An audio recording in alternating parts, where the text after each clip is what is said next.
घातक साजिपारे आपणक बेकर सुना चेन कारण सुना चेन झांपीबाकू लुटेरांक उद्यम बेले केवल जे लहुलुहाण होई पारंती ताहा नुहे आपणक जीवन भी चली जाई पारे। सद्य उदाहरण देखा मिली राजधानी रे दिन आलुओरे बेकरु चेन छिंडाई नेबाकू दुर्बृत्त उद्यम करिथिबा बेले महिला जनक तळे पड़ी शेषे प्राण हराइछंती, जाहाकू नहीं सबुठी एबे उद्वेग। राति तो राति दिन रे भी लुटेरांकर राजुती जहाँ बढ़ाई देइछि राजधानीवासींकर बीपी। सुना चेन लुटर शिकार हेबा बेले जड़े महिलांकर जीवन जाइछि, जहाँक ना विष्णु पात्र। एयरफील्ड थाना लबणगिरी छकरे तांको सहित जहाँ घटिला तार सीसीटीवी फुटेज जी देखुछंती सी आतंकित हेउछंती। भुवनेश्वर स्वामी सहित जटणी निकट बुढ़ापड़ा स्थित सोमनाथ मंदिर दर्शन पाई जाउथिले विष्णु। हठात कला पल्सरे एभली द्रुत गति आसिले दुई दुर्बृत्त आउ आखि सामने सुना चेन झांपी नेबाकू चेष्टा करथिले भी चेनटी मोटा थिबारु विफल होइथिले, किंतु भारसाम्य हराई बाइक रु तले पड़ी मुंडरे माड़ हेबारु गुरुतर होई पड़िथिले विष्णु पात्र। आउ मेडिकल रे 3 दिनर मृत्यु सहित संग्राम पर शेषे गत राति चली जाइछि जीवन।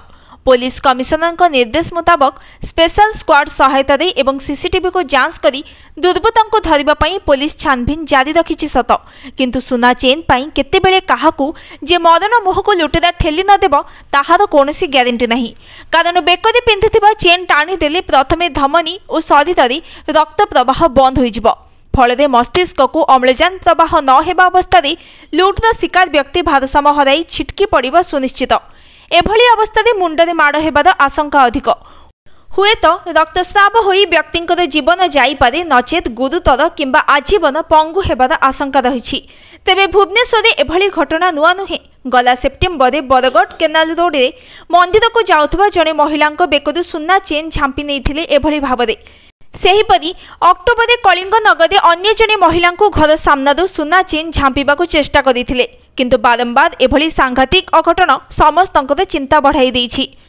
अपरपक्षे कमिशनरेट पुलिस समस्त सतर्क कराई कहिछि बाहर को जिबा बेले सुना चेन न पिंधिले भल, जदि भी पिंधुचंती तेबे लुटेरांक नजर बर्तिबा पई ताकू घोड़ाई रखंतु।